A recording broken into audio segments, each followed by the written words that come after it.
Welcome back to Arise Entertainment 360. We are here with our movie critic and host of Arise Onscreen, Mike Sargent. Yes, and before we went to break, we talked about the Best Picture nominees, but now let's move on and talk about some of the actors and actresses. Okay. So first we're going to talk a little bit about J.K. Simmons. We talked about Whiplash. He has a lot of momentum going into Sunday's broadcast. He won Best Supporting Actor, of course, at the Golden Globes for that.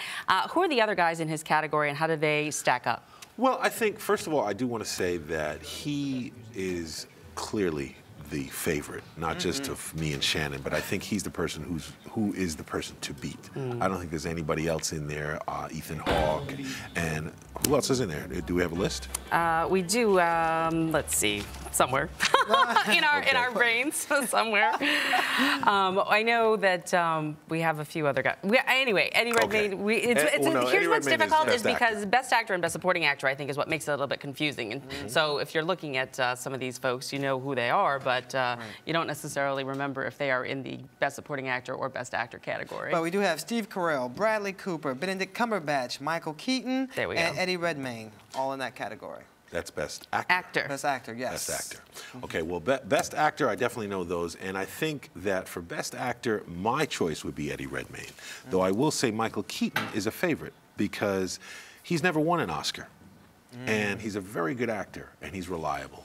And he's gotten such a resurgence from this film that I have to say, I think that there's a chance there could be an upset.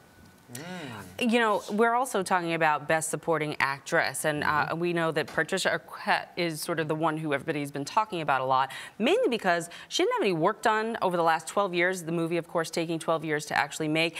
She didn't go under the knife, she didn't do anything, and you actually see her evolution as a woman, and it is kind of like a docu.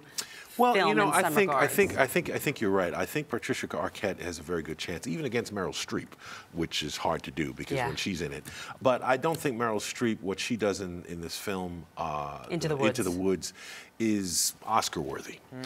Though I do think Patricia Arquette, you know, there are a lot of things. I don't think, you know, they say, well, she didn't get any work done. She didn't need to. I think part of what made that film work is, as the film is going on, you know, her weight changes at different points, and you also can kind of identify that with, you know, being unhappy. Right. Because, you know, she has unhappiness in her life as part of her character's arc, and then later on she gets a little happier, things get better, and now she looks better. Are you trying to say only skinny people are happy? That's not what I'm saying. I'm saying that someone who is slim, and if you watch them over the years, and you talk, it may be during that unhappy period. So it worked. Sure. Okay. That's what I'm saying. Go ahead. I was going to say, a lot of times the Academy goes for people who have these transformations, whether it's a drastic transformation all at one time or over the years. Or whether you gain 40 pounds if you're Bradley Cooper. Drop, exactly. They like to see those transformations. So this is a gradual transformation that she's gone through. Do you think that is why she's getting all the buzz? I think part of that is that I think that she's also an underrated actress who has never really gotten her due, you know, and I think she's someone. You know, she's not forgettable. She's had some TV shows and whatnot, but you don't really think of Patricia Arquette on the marquee in film. And I think for her to come back in such a strong way gives her a really good chance. And her role obviously is one that a lot of parents can relate to with, you know, divorce and marriage and a divorce and, you know, and kids going off to college and all of that. And she has her moments in the film. Yeah, she certainly does. We also want to talk about, of course, Bradley Cooper. You know, everybody said that with Silver Linings Playbook, he should have snagged an Oscar for that, but he didn't. And now he's an American Sniper. He's nominated again. You're not a huge fan. No. I like Bradley Cooper, okay, and I think, you know, the Academy has a long history of comedic actors who can turn around and win Oscars. We've seen Tom Hanks do it. We've seen a number of other actors do it. But I don't think that this is an Oscar-worthy performance. Silver Linings Playbook I didn't think was either. I just thought it was different to see him doing the kind of role we normally see Ben Stiller doing, you know? So I thought that that is part of what it is. He just brought something new to a character we've seen many, many times before. But in this movie, I think that he does a good job of being stoic. You know, he does a good job. He's a solid actor. And he clearly is a Hollywood golden boy right now. Yeah. You know, people like him. He's that next guy.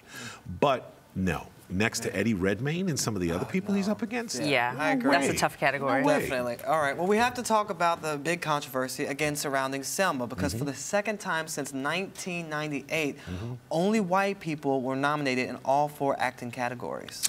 What's going on? No here? Latinos, no Asians. Nothing. Okay, let's be real. Okay, Hollywood is what it is. It puts out the product that it does, and the product is created by the people it's created by. We know how the Academy is set up, and I think there's several factors that go into Selma. One, I don't think that people necessarily, one of the reasons I think Selma and unfortunately black historical films don't do well is people don't really want to go see something that's too close to home.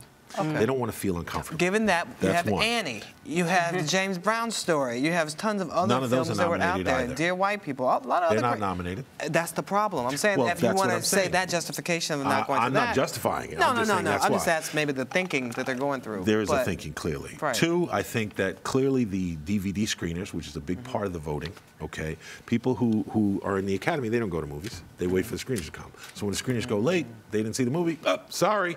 So, and the third thing I think is that, you know, this is not a movie that, you know, not everybody wants to hang their hat on the history of America's cruelty to people of color. But we do know that Selma got 2 nominations. It got Best Picture and Best Original Song, Glory, with John Legend in Common. Yes, so, you know, what are they going to do in that regard? Do you think that they might snag one of those? I don't think that they will. I think that they kind of had to nominate it for Best Picture. You know, you got to remember there are 10 pictures that could have been nominated, and only 8 were nominated. So if Selma wasn't in there and you've got 7 other films, I think they'd be picketing the Academy Awards. But at the same time, you know, they just gave a Herschel Award to Harry Belafonte. So maybe the Academy feels it's doing its job. It's filled its quota. Coming later. But they do have the first black president of the Academy, so we can only hope that this is the last year that it'll be like this. Well, hopefully it will change soon. Mike Sargent, we're all going to look forward to all the action on Oscar night. Thanks so much for joining us here on 360 for all of that. And now we want to know about your predictions. Who do you think is going to take Best Picture, Best Actor, Actress Supporting? Tell us by tweeting us at Arise TV 360, and we'll be right back.